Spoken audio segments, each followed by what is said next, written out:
In this video, we're going to be talking about the general resurrection, but we're beginning with a clip from the movie The Iron Claw. If you haven't seen the movie, you might want to pause now and watch the movie first. It's great, but we're going to be talking about this key scene. So, Harry Von Erich, who's right here, he's walking now. He had just died by suicide. They're showing that he hops now on his legs because he had lost the lower part of one leg in a motorcycle accident. So now that he's passed on, he's able to walk again. He's healthy and embodied. And the thing is, you have to understand is that the story of the Von Erich wrestling dynasty is that there was great tragedy that hit the family, and all but one of the brothers ultimately passed away. So Carrie was predeceased by other brothers. And as he's coming up to the bucolic setting with the dock now, he sees his two grown brothers who had already passed on greeting him in the afterlife. So they're standing up and they're going to embrace. And this is just a beautiful, poignant scene.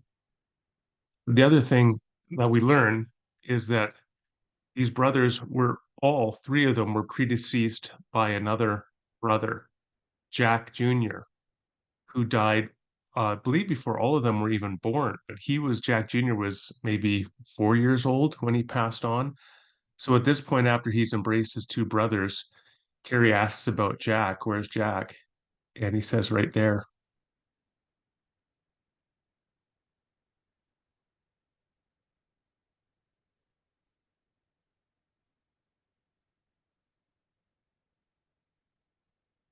What an incredible scene.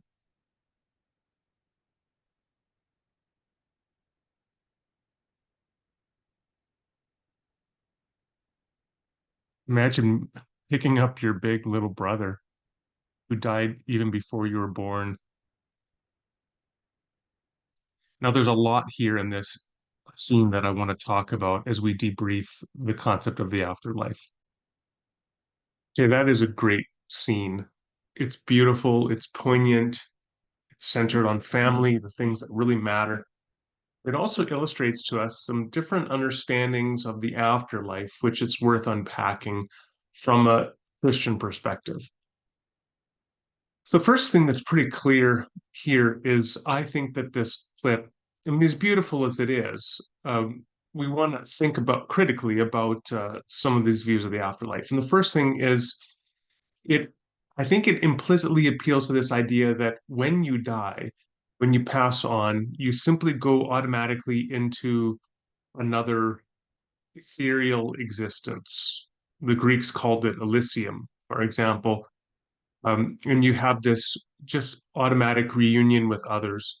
And what is absent from that picture is a sense of the general resurrection of the body, which is the central hope for the Christian view of the afterlife. Think about Paul talking about the general resurrection in 1 Corinthians 15, and the fact that the resurrection of Jesus is the first fruits, the promise of our future resurrection, or Jesus talking about anticipating the general resurrection in John chapter 6, or even Daniel 12, verse 2, this idea of a future general resurrection.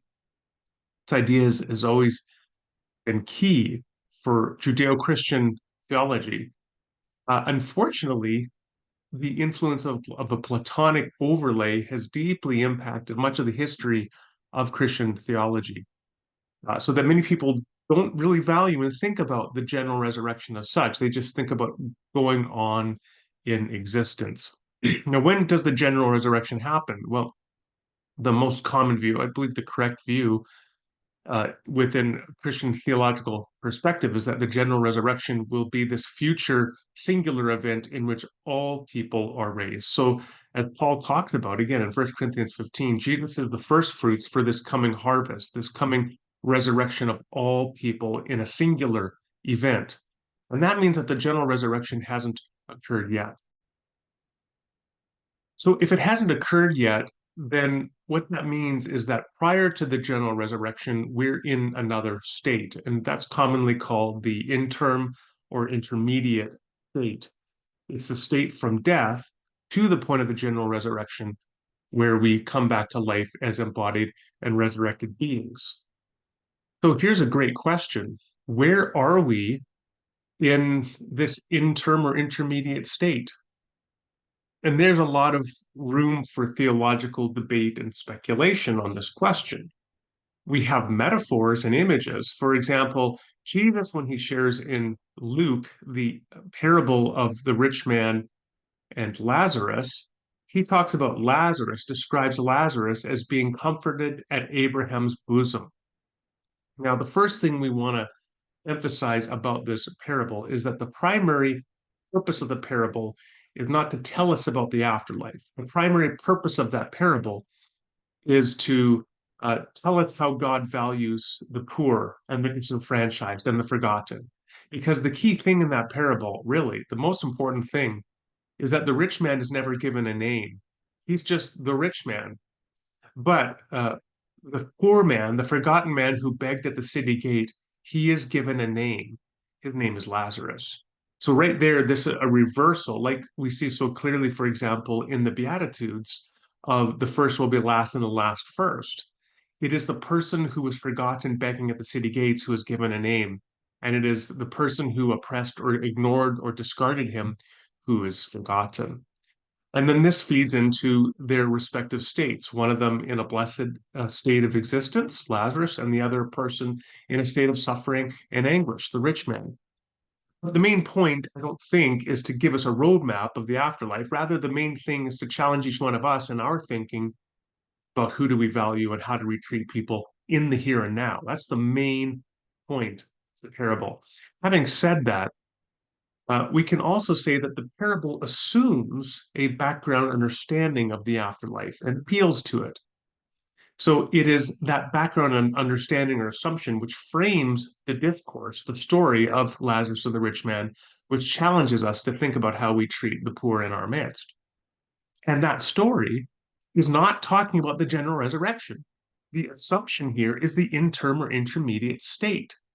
Because keep in mind, the rich man's brothers are still alive, living on earth, and he wants to go back and send an angel to warn them within the parable. And that tells us that the general resurrection hasn't happened yet. So this is simply what happens to people after they die. And the big picture here you see is a contrast. Those who are, you could say, from a Christological perspective, those who are found outside Christ when they die, they're in a state of suffering. Uh, those who are in Christ when they die, in this case, the poor man, Lazarus, they are found in a state of blessedness and comfort. And the image that is given to us in the parable is he's being comforted at Abraham's bosom, at his chest.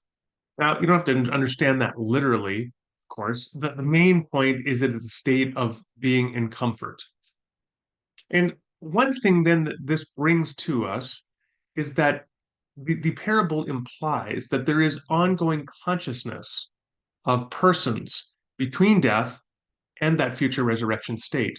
Lazarus and the rich man are not non-existent after death, and they are not in an inert, unconscious state. Rather, they are in a conscious state. And one of them is suffering, the rich man, and the other one, Lazarus, is comforted. Now, there are some Christians, a minority, who have believed there is existence between death and the resurrection in the intermediate state, but it is in an existence of soul sleep, that you are not conscious of the world around you. And then there are still other Christians, very much a minority perspective, that believe in a cessation of existence between death and resurrection.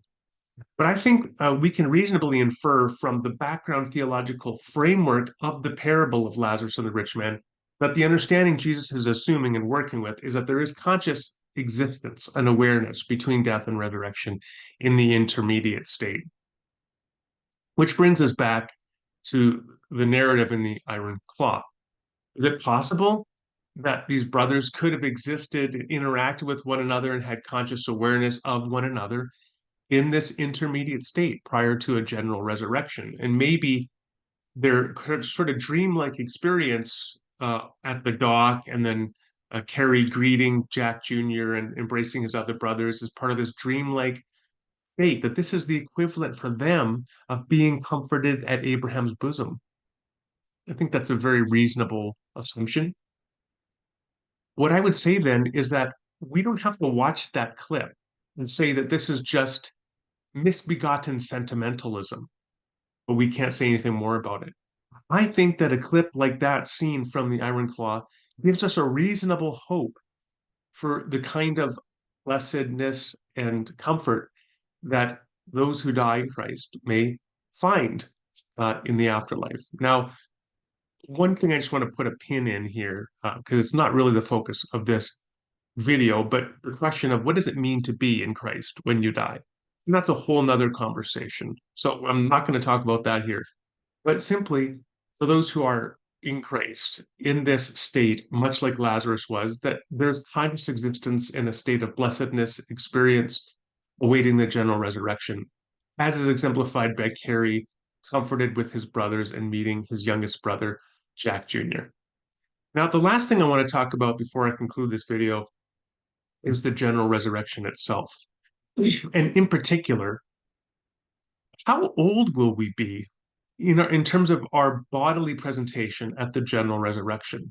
And this is raised in a really interesting way through the Iron Claw clip, precisely because each brother presents within this scene at the age at which they died. Harry presents as, approximately a 30-year-old male, whereas Jack Jr. may be a 4-year-old male, because that's the age he was when they died. How old will we be at the general resurrection? Will we be 4 if we died at 4 and 30 if we died at 30? I mean, I guess it's possible. It certainly raises some interesting questions. For example, if one believes life begins at conception and a zygote spontaneously aborts, uh, an embryo aborts, let's say at 12 days post fertilization, then does it mean for that person to be resurrected in eternity means that they will simply be a ball of cells for eternity? Because that's the age of development at which they were when they died. I mean, that doesn't seem right. And also, I'm not sure it seems right that Jack Jr. would be forever 4 or 3 years old or whatever it was, because that's the age at which he died. A more common view, really, I would say that the mainstream view within the Judeo-Christian tradition is that people will all be the age that Jesus was when he was resurrected. And there's a reasonable grounds to think that. Again, Paul in 1 Corinthians 15, as I've already noted, refers to Jesus' general resurrection as the first fruits of our resurrection. And what a first fruit is it's a taste of what everything coming later is going to be like. So if we think in that analogy or that metaphor that Jesus is the first fruit for our future general resurrection, well, then if Jesus was resurrected uh, in this manner as let's say 33-year-old male, well, then that would mean that we are going to be resurrected as approximately 33 years old as well. And that is the most common view one finds, where you do find theologians addressing the age of resurrected persons, that it would be at the age at which they died that they would be resurrected. Now, this, of course, one of the things is it is kind of a mind bender in the sense that, so I'm going to be 33, my dad's going to be 33, my grandfather's going to be 33, my great grandfather's going to be 33, my daughter's going to be 33, we're all 33. It's a little odd, but that's been the most common view. One interesting thing about that is, while it's popular to think Jesus was resurrected at the age of 33, it's very unlikely that that was in fact the case. Here's why. Because Herod the Great died in 4 BC. So Jesus, because Herod the Great was key in the birth narrative of Jesus, right? We have to assume that Jesus would have died, or sorry, would have been born before Herod died, which would mean Jesus was born, the earliest would have been 4 BC or earlier. And it's a good guess. Now, one of the additional things here is, well, you ask what was the star that the wise men saw, and there's interesting speculation about the kind of astronomical events that could have been observed. Uh, and there's a speculation, so a reasonable speculation that this could have happened in about 6 BC, even 7 BC. Let's go with 6 BC. So a couple years before Herod dies, Jesus is born. And that means that by year one, Jesus is already like 6 years old. So if Jesus died in the year 33, which is one of the 2 years that Jesus would have died, it was either 30 or 33, then we would have Jesus being 39 years old. If he died in the year 30, then he would have died at the age of 36, 33. Yes. Okay, so the interesting thing then is Jesus died somewhere likely and was would have been then generally resurrected somewhere in his mid to late 30s, not 33. And that would mean that everybody is resurrected at approximately the age of 36 or 39. So that's an interesting possibility. The last thing I just want to say here, maybe, is I talk about a lot of these things in my book, What on Earth Do We Know About Heaven? I talk about the general resurrection and the age of the resurrection body and its abilities and so on. And one of the things I just threw out there as a possibility is to come back to this whole idea of everybody being the same age at the general resurrection. It one of the things I think that loses, which is some of the intrinsic goodness of the world as we exist in it now, is there's diversity. And I give the illustration of a forest. One of the great things about a forest is its diversity. So you have young saplings and you have 500-year-old oak trees, and you have everything in between. Uh, and likewise, a human society, you have infants and you have the elderly and you have everyone in between. To think about a forest in which all the trees are the same age, they're all 50 or 100 years old or whatever, loses that diversity. It loses something intrinsically good in terms of that diversity for what it is to be a forest. And likewise, it seems like a human community in which everybody is just the same age loses something of that intrinsic goodness about what it is to be of diverse age. Is it possible then there can be diverse age? Well, and then you have one of two possibilities. Again, either it's the diverse age and that everybody is resurrected at the age at which they died, perhaps. So Jack Jr. will be forever 4 years old, and Carrie Von Erich will be forever 30 years old. Or it could be perhaps very speculative, just throwing it out there, perhaps that people age in eternity and maybe even go through cycles of aging, young and old, back and forth, and creating and replicating kind of goodness of diversity that exists now. Now, I'm going to conclude like this. Look, this is all speculative, yes. It's interesting to think about conceptually. We really don't know how you can have strong convictions on these issues. What we do know from a Christian perspective and should, I think, take hope in is the hope of a general resurrection, is the hope that we will be reunited with one another and with the God that we serve, so that one day, yes, Harry Von Erich will embrace Jack Jr. again, and we will indeed see the loved ones that we left behind in eternity.